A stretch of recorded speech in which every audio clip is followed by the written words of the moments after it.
محمد وعلى آله وصحبه أجمعين. أما بعد قال الله تعالى وقضى ربك ألا تعبدوا إلا إياه وبالوالدين إحسانا. قابل کرام بھائیو اور دوستوں بزرگوں، آج کا خطبہ جمعہ والدین کے ساتھ نیک سلوک اس پر بیان کیا گیا ہے، اور اس میں جو اہم ترین چیز دوسرے خطبہ میں بیان کی گئی جو سب کے سننے کے لائق ہے وہ ہے کہ ہم اپنی زندگی میں والدین کے ساتھ کیسے اس میں سلوک کر سکتے ہیں، اور جب وہ دنیا سے چلے گئے یہ اصل بات ہے جو آج ہمارے لیے بہت اختلاف کا باعث بنی ہوئی ہے کہ جب وہ دنیا سے چلے جائیں تو کون کون سی چیز ان کو فائدہ دے سکتی ہے۔ یہ اہم ترین بات آج ہم نے سنی ہے، اور آپ بھی سنیں، تھوڑا سا ٹائم دیا کریں کہ والدین کا موضوع اتنا اہم ترین موضوع ہے۔ تو آپ نے قرآن مجید کی آیت کریمہ خطبے کے شروع میں سنی ہے، فرمایا وَقَضَىٰ رَبُّكَ أَلَّا تَعْبُدُوا إِلَّا إِيَّاهُ وَبِالْوَالِدَيْنِ إِحْسَانًا۔ تمہارا رب تمہیں یہ حکم دیتا ہے کہ ایک اللہ کی عبادت کرو اور اپنے والدین کے ساتھ نیک سلوک کرو۔ یہاں پر مفسرین نے جو بات کی تھی وہ خطیب صاحب نے ذکر کی ہے کہ اللہ تعالیٰ نے اپنی عبادت کے ساتھ ماں باپ کی خدمت کا ذکر کیا ہے۔ پہلے فرمایا وَقَضَىٰ رَبُّكَ أَلَّا تَعْبُدُوا إِلَّا إِيَّاهُ، تمہارا رب تمہیں حکم دیتا ہے ایک اللہ کی عبادت کرو، کسی اور کی نہیں۔ ساتھ ہی فرمایا وَبِالْوَالِدَيْنِ إِحْسَانًا، والدین کے ساتھ نیک سلوک کرو۔ دونوں کو ملا کر کیوں بیان کیا ہے؟ اپنی عبادت کو اور ساتھ والدین کی خدمت کو، اس لیے کہ جس طرح اللہ کی عبادت یہ بڑی اہم چیز ہے، اسی طرح والدین کے ساتھ اس میں سلوک بھی سب سے اہم چیز ہے۔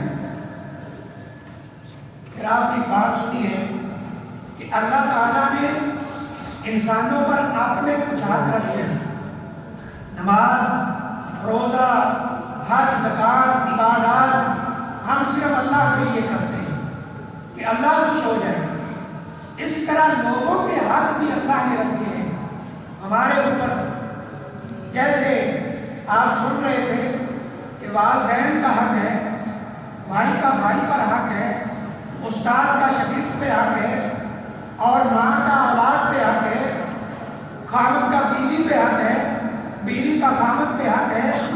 یہ حق ہے بندوں کے آپس میں۔ ان حقوق میں سب سے زیادہ اہم اور عظمت والا حق وہ والدین کا حق ہے۔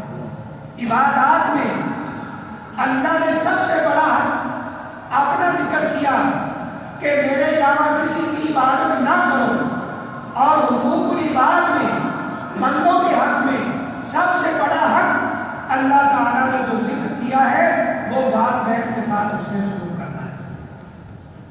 پھر آپ نے ایک حدیث سنی ہے حضرت اویس کرنی رحمہ اللہ تعالیٰ کے حوالے سے کہ نبی اکرم صلی اللہ علیہ وسلم نے حضرت عمر کو فرمایا تھا رضی اللہ تعالیٰ عنہ کہ ایک آدمی وہ آئے گا جس کا نام اویس ہے، اس کا قبیلہ مراد ہوگا، مراد قبیلے سے کرن قبیلے سے تعلق رکھتا ہوگا، اور اس کی نشانی یہ ہوگی کہ اس کے جسم پر خون پہلی تھی، اللہ نے اس کو شفا دی، الا قدر درہم، ایک درہم کی جگہ ابھی بھی اس کے جسم پر خون پہلی والی ہوگی۔ اگر وہ کہیں تمہیں مل جائے تو اس سے دعا کروانا۔ حضرت عمر رضی اللہ تعالیٰ عنہ اپنے دور خلافت میں جب یمن سے لوگ آتے تھے، یمن سے مال آتا تھا، کافر آتے تھے، جا کر پوچھتے تھے تم میں کوئی اویس ہے؟ جواب ملتا تھا نہیں۔ ایک دفعہ پوچھا تم میں کوئی اویس موجود ہے؟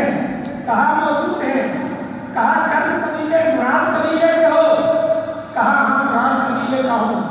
کرن قبیلے سے تعلق رکھتے ہو؟ کہا کرن سے میرا تعلق ہے۔ کہا تمہارے جسم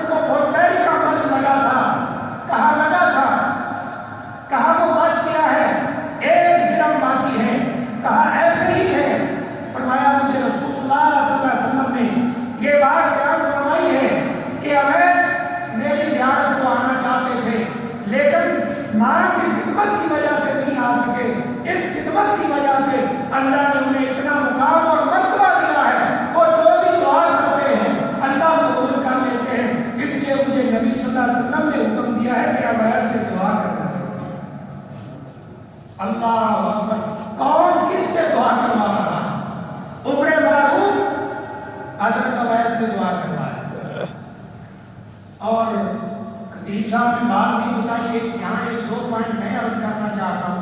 اس روایت کو سامنے رکھ کے نا بعض ہمارے بھائی ان سے مطلب نکال دیکھو جی، حضرت اویس اللہ کے ولی تھے، حضرت عمر صحابی تھے، صحابی ولی سے دعا کروا رہا ہے تو ولی کا رتبہ زیادہ ہوا نا، نعوذ باللہ۔ سبحان اللہ، یہ ہے فکر کی گمراہی۔ حضرت عمر جا رہے تھے عمرے پر، آپ نے دیکھا کہ تیاری کر کے جا رہے، نبی صلی اللہ علیہ وسلم نے دیکھا، کہا ہے عمر کہاں کا ارادہ ہے؟ کہا اللہ کے رسول صلی اللہ علیہ وسلم عمرے میں جا رہا۔ آپ نے فرمایا لا تنسانا یا اخی فی دعائی کا، اپنی دعاؤں میں مجھے بھی یاد رکھنا۔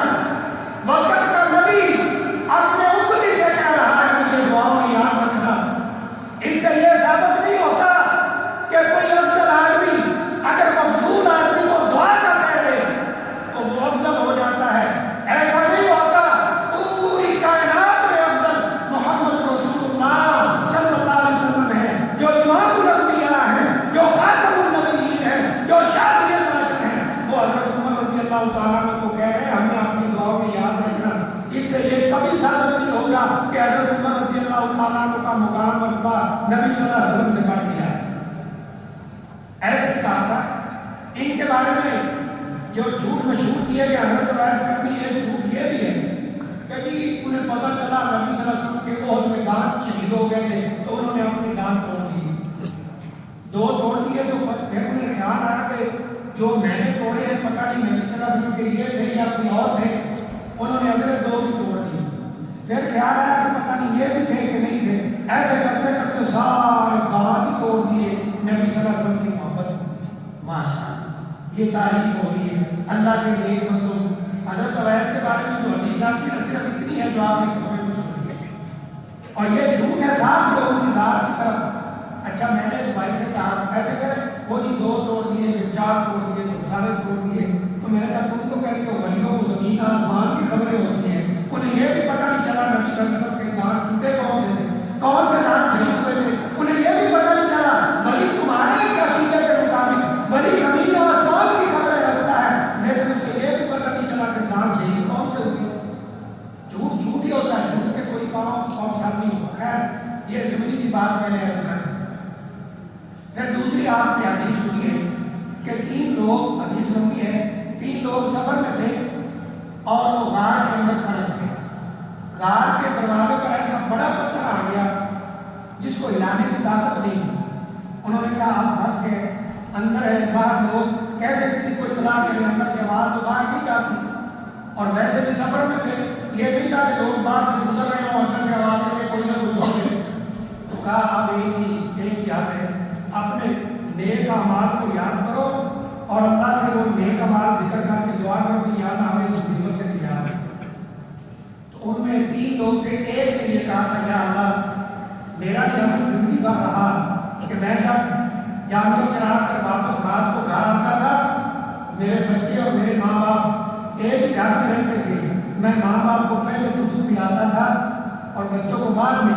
ایک دن آیا تو ماں باپ سوئے ہوئے ہیں، بچے دودھ مانگ رہے ہیں، میں نے اپنی روٹین میں فرق نہیں آنے دیا، اپنی عادت کو برقرار رکھا ہے کہ ماں باپ کو پہلے دودھ پلاؤں گا، پہلے پلایا، پہلے پلانے کی کوشش میں میں ساری رات ان کے سرانے کھڑا رہا، وہ جاگے نہیں، میرے بچے رو رو کر سو گئے، لیکن میں نے بچوں کو پہلے دودھ نہیں دیا ہے، ماں باپ سے پہلے بچوں کو دودھ نہیں دیا۔ تو اللہ نے اس وقت کو تھوڑا سا سرکار دیا۔ اللہ تیسری روایت آپ نے سنی ہے کہ ایک صحابی، ان کے بارے میں نبی صلی اللہ علیہ وسلم نے فرمایا کہ یہ بہت نیک ہے، ان کی دعائیں اللہ قبول کرتا ہے، اور اس کی وجہ کیا بتائی؟ فرمایا یہ مقام اور رتبہ اس کو اس لیے ملا ہے کہ یہ اپنے ماں باپ کے ساتھ اچھا سلوک کرنے والا ہے۔ چوتھی روایت آپ نے سنی، آپ جان کے لیے نکل رہے ہیں، یمن سے ایک آدمی چلتا ہے، اللہ کے رسول صلی اللہ علیہ وسلم میں بھی آپ کے ساتھ جانا چاہتا ہوں، مجھے بھی جہاد میں لے کر جائیے۔ آپ نے فرمایا تیری ماں زندہ ہے، آئی والدہ کا، تیری ماں زندہ ہے، والدہ کا، تیری ماں زندہ ہے، کہا جی تیری ماں زندہ ہے، کہا کوئی خدمت کرنے والا اور نہیں، کہا جاؤ اس ماں کی خدمت کرو، یہی تیرا جہاد ہے۔ وہ دوسری دفعہ عرض کرتا ہے، تیسری دفعہ عرض کرتا ہے، آپ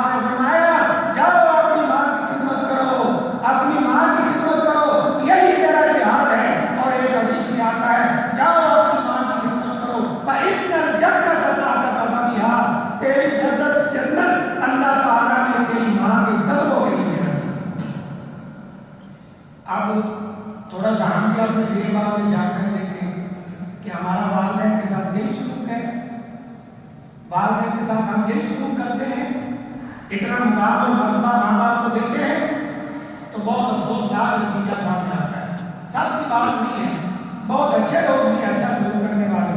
اس کے بعد انہوں نے چند اشعار پڑھے ہیں جن کا ترجمہ خلاصہ یہی ہے، کیونکہ وہ اشعار یاد نہیں رہ سکتے، تو جو کچھ میرے ذہن میں ہے کہ اللہ نے تمہیں حکم دیا ہے ماں باپ کے ساتھ نیک سلوک کرنے کا، اور نیک اولاد اس کی یہ نشانی ہے کہ وہ ماں باپ کے ساتھ اچھا سلوک کرتی ہے۔ اور یاد رکھو اللہ کا یہ قانون ہے، کما تدین تدان، جیسا کرو گے ویسا بھرو گے۔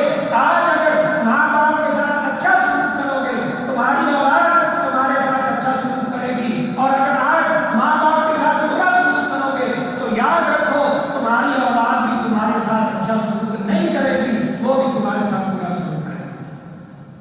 اور یہ منظر آج ہم دیکھتے ہیں، یہ پہلا خطبہ تھا۔ دوسرا خطبہ جو ہے اس میں ابن عثیمین رحمۃ اللہ علیہ جو سعودی عرب کے بہت بڑے عالم تھے، فقیہ اور امت تھے، اور واللہ ان کی زندگی پڑھے تو رونا آتا ہے۔ ایسے بندے بھی اس زمانے میں تھے جو دنیا سے چلے گئے۔ گورنر جاتا ہے کسیم کے، یہ کسیم کے تھے انیزا کے، ایک گورنر جاتا ہے دیکھتا ہے شہر صاحب کا گھر کچا سا بنا ہوا ہے، کچا پرانا، تو کافی سارے خیال، کئی بار خیال دے دیے کہ آپ اس کا گھر بناؤ۔ کہا کہ نہیں، مجھے اس گھر میں سکون ہے۔ اگر تو بار بار جب اس نے اصرار کیا، کہا اگر تو بنانا ہی چاہتا ہے مجھے ایک یونیورسٹی بنا دو جہاں دنیا سے لڑکے آ کر پڑھے اور میں ان کو پڑھاؤں، یہ میرا شوق ہے۔ آج کسی میں یونیورسٹی بنی ہوئی ہے، الحمدللہ پوری دنیا سے لوگ آ کر پڑھ رہے ہیں۔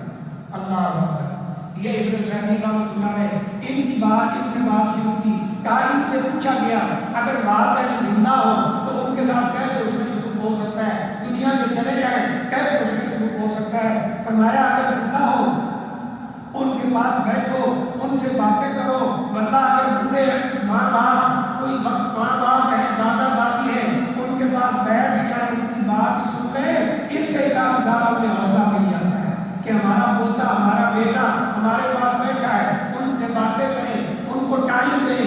اور نمبر 2، ان کی ضروریات پوچھتے رہیں۔ ابو جی کسی چیز کی ضرورت ہے، امی جی کسی چیز کی ضرورت ہے تو بتاؤ، نہ بھی بتائیں، ان کے لیے چیزیں لا کر دو، کپڑوں کا بندوبست کرو، کھانے پینے کی چیزوں کا، اور سوچا کرو جو کچھ آپ اپنی اولاد کو لے کر دے رہے ہو، والدین کو بھی لے کر دیا ہے۔ اولاد کے لیے پھل لائے ہو، ماں باپ کے لیے لائے ہو، اولاد کے لیے کپڑے لائے ہو، ماں باپ کے لیے لائے ہو، اولاد کے لیے ضروریات پوری کر رہے ہو، ماں باپ کے لیے کر رہے ہو، ان کی ضروریات کو پورا کرو۔ طبیعت خراب ہو اور ہسپتال لے کر جاؤ، ان کے علاج کا بندوبست کرو، اور ان کو نقد پیسے بھی دیتے رہو اور ترغیب دیتے رہو۔ ابو جی یہ آپ کو میں نے دے دیے، آپ اپنے آپ پر خرچ کریں، اللہ کے راستے میں خرچ کریں، یہ پیسہ آپ کا ہے، آپ اس کو اپنی مرضی کے مطابق خرچ کریں، یہ آپ کے لیے بھی ثواب کا باعث ہے، نجات کا باعث ہے، والدین کے لیے بھی ثواب اور نجات کا باعث ہے۔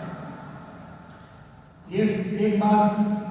پھر اگلی بات کہ جب وہ دنیا سے چلے گئے تو پھر اب آپ بار بار سن رہے تھے کہ شریعت میں جو ہمیں دلائل ملتے ہیں کہ ماں باپ دنیا سے چلے گئے تو ان کو کس چیز کا فائدہ ہو سکتا ہے، یہ بڑا اہم سوال بھی لوگ کرتے ہیں۔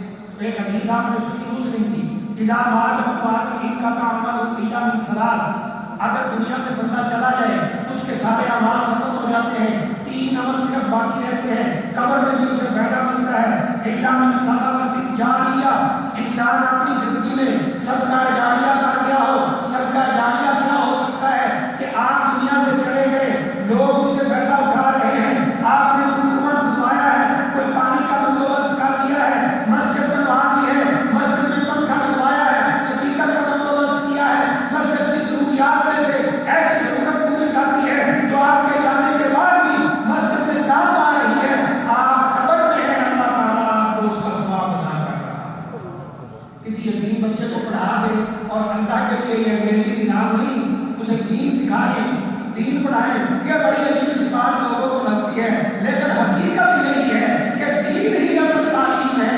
ابن قیم رحمۃ اللہ علیہ فرماتے ہیں نا، العلم ما قال اللہ و ما قال رسول، علم وہ ہے جو اللہ اور اللہ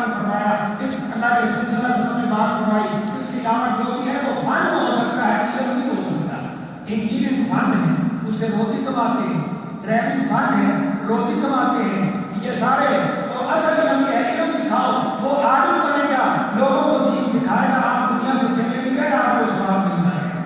تو علم ینتفع بہ، جو دوسری چیز فائدہ دیتی ہے قبروں میں بھی، علم ینتفع بہ، خود عالم تھا، لوگوں کو علم سکھایا، لوگوں کو دین سنایا، لوگوں کو اللہ کا قرآن سمجھایا، لوگوں کو اللہ کے رسول صلی اللہ علیہ وسلم کے فرامین سمجھائے، اللہ کا دین سکھایا، وہ دنیا سے چلا گیا ہے، لوگ فائدہ اٹھا رہے ہیں، اسے قبروں کے اندر بھی ثواب مل رہا ہے۔ میں تو اللہ بھی ہے، یہ ان لوگوں کی قسمت پہ خوش ہوتا ہوں، ناز فخر کرنے کو دل کرتا ہے، جن کے ہزاروں شاگرد اس وقت دنیا میں ہے، عجم کیا عرب کیا، ان کے ہزاروں شاگرد ہیں، ایک استاد تھا، آج ہزاروں شاگرد ہیں۔ میرے اپنے استاد محترم ایک پاکستان کے آپ سناب کا مدنی حافظہ اللہ تعالیٰ، آج کو 60 سال ہو گئے ہیں، انہوں نے بخاری پڑھاتے ہوئے ساری زندگی گزار دی۔ یہاں ریاض پڑھانے آتے ہیں سعودی لوگوں کو، 3 مہینے یہاں پڑھاتے ہیں الحمدللہ، یہاں آتے ہیں، ہر سال آتے ہیں، اور ایک ہمارے یہاں کے استاد ہیں عبد المحسن العباد، جن کے بیٹے عبد الرزاق العباد، دونوں مدینہ یونیورسٹی میں پڑھاتے ہیں، باپ ریٹائرڈ ہو چکا، بوڑھا ہو چکا، لیکن فی سبیل اللہ یونیورسٹی میں پڑھا رہے ہیں، اور بندہ اتنا علم اللہ نے دیا ہے کہ ہم اس کا تصور بھی نہیں کر سکتے۔ ہزاروں شاگرد، بس نبی تو ان کا درس ہوتا ہے، ان کے درس میں علماء بیٹھے ہوتے ہیں، آپ اندازہ کر کے دیکھیں 400-500 علماء ان کے ہاتھ درس میں موجود ہیں۔ یہ زندگی تو علم ینتفع بہ، یہ 2 چیزیں پہلا ہے۔ نمبر 3 جو اصل بات تھی موضوع کے مطابق، والد صالح یدعو، نیک اولاد چھوڑ کر جاؤ جو تمہارے بعد دعا کرتی رہے، اور دعا کیا ہے، قرآن کیا کہتا ہے، آپ نے آیت سنی ہے، وَقُلْ رَبِّ ارْحَمْهُمَا كَمَا رَبَّيَانِي صَغِيرًا، اے اللہ میرے ماں باپ پر اسی طرح رحم فرما جس طرح انہوں نے مجھے دنیا میں میرے اوپر رحم فرمائی، شفقت فرمائی۔ پھر آپ سن رہے کہ ہم تو بات کریں تو ہمارے بہت سارے بھائی خلاف کر دیتے ہیں، باتیں بھی کرتے ہیں، گالیاں بھی دیتے ہیں۔ آپ سن رہے تھے کہ نہ قرآن پڑھنے کا ثواب آپ پہنچ سکتا ہے جیسے لوگوں نے آپ بتایا۔ اب یہ باتیں ہم نے تو بتا، میں نے تو نہیں کہا کہ یہ خطبے میں آپ نے ایسے کہا ہے، قرآن پڑھ کے ختم اور 40واں اور 11ویں یہ سارا، اس کا مجھے نہیں پتا کہ یہ ہوتا ہے۔ اتنی بات بھی ہے کہ قرآن پڑھ کر جو لوگ بخشتے ہیں مردوں کو، ایسی کوئی قرآن اور حدیث میں دلیل نہیں کہ اس کا ثواب مردوں کو پہنچتا ہے۔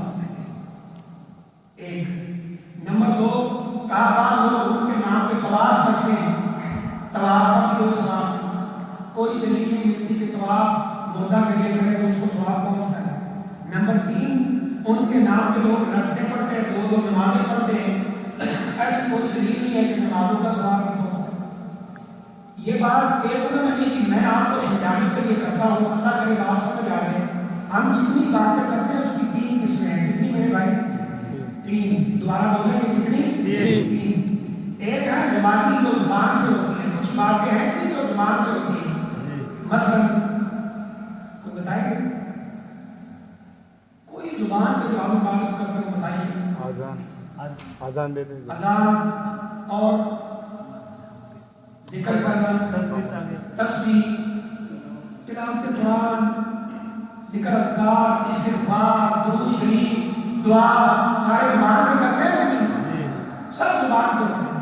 تو یہ قاعدہ یاد کر لو، جتنی بھی زبانی باتیں ہیں، جتنی بھی، وہ ساری کی ساری اپنی طرف سے ہوتی ہیں، سوائے ایک کی، وہ اپنے لیے بھی ہو سکتی ہے، دوسرے کے لیے بھی ہو سکتی ہے، اور وہ ہے دعا۔ زبانی باتوں میں دوسرے کے لیے کون سی ہو سکتی ہے؟ دعا۔ باقی سب آپ یہ بات مان ہے۔ پھر دوسری بات ہے مدنی، جو بدن سے کرتے ہیں، مثلا کون سی بات ہو سکتی ہے؟ نماز، اور جس میں بدن صدقہ کرنا، نماز، صدقہ، طواف، یہ ساری بدنی باتیں، ساری کی ساری بدنی باتیں اپنی طرف سے ہوتے ہیں، کسی کی طرف سے نہیں ہوتی۔ بدنی کا یہ قانون نہیں، قولی میں تو ایک ہے نا دعا، بدنی میں ساری کی ساری اپنی طرف سے ہوتی ہے۔ سمجھ آ گئی؟ نمبر 3، مالی باتیں، زکوٰۃ، خیرات، صدقہ، یہ اپنی طرف سے بھی ہو سکتی ہیں، اپنے ماں باپ کی طرف سے بھی ہو سکتی ہے۔ اس کی دلیل آپ نے سنی، حضرت جابر نے غالباً پوچھا تھا کنواں کھدوا دو تو کیا میری ماں کو ثواب ہوگا؟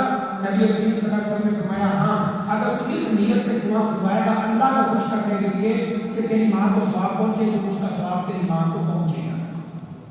اللہ اکبر۔ ایک تو یہ ہوگی مالی، حج اور عمرہ کی بیسک مالی باتیں ہیں۔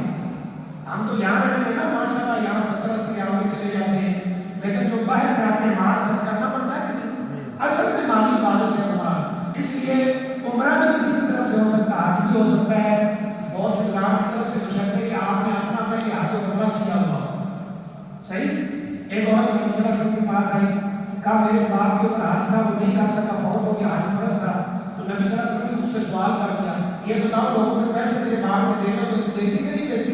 کہا جی میں دیتی۔ تو کہا یہ اللہ کا حق ہے، حج جاؤ عمرہ کرو، حج کرو۔ حج ہو سکتا ہے یہ مالی عبادت، عمرہ ہو سکتا ہے، اور حج عمرے میں پھر جو طواف ہوگا، 2 رکعت ہوگی، صبح مروا ہوگی، مزدلفہ عرفات، سب اس کی طرف سے ہوتا ہے۔ اصل میں کیوں ہوگا کہ یہ مالی عبادت ہے؟ اور ہم سب یہ جانتے ہیں کہ ہم غریب ہو جانے اپنے والدین کے تھوڑے یا زیادہ مال کے ہر حال میں ہم وارث بنتے ہیں نہیں بنتے؟ کوئی گھر چھوڑ گیا ہے، کوئی چارپائیاں چھوڑ گیا ہے، کوئی بستر چھوڑ گیا ہے، کوئی پیسہ چھوڑ گیا ہے، کوئی سونا چھوڑ گیا ہے، کوئی چاندی، کوئی جانور، کوئی پلاٹ، کوئی زری زمین، اس کے ہم وارث بنتے ہیں۔ اس لیے مالی عبادت ہے۔ تو کیا ثابت ہوا؟ حج، عمرہ اور مالی صدقہ اللہ کے نام پہ یہ جائز ہے۔ اس کے علاوہ یہ قرآن خوانی اور ختم اور 40واں، ورنہ یہاں انڈین بھائی بیٹھے ہمارے پاس کئی آتے ہیں، وہ کہتے ہیں کہ یہ ہندو کرتے ہیں اور انہیں کی یہ کرنے کی مسلمانوں نے بھی کیا ہوا ہے، انہوں نے اور نام رکھے ہوئے، انہوں نے 7واں 10واں یہ نام۔ تو یہ آج جو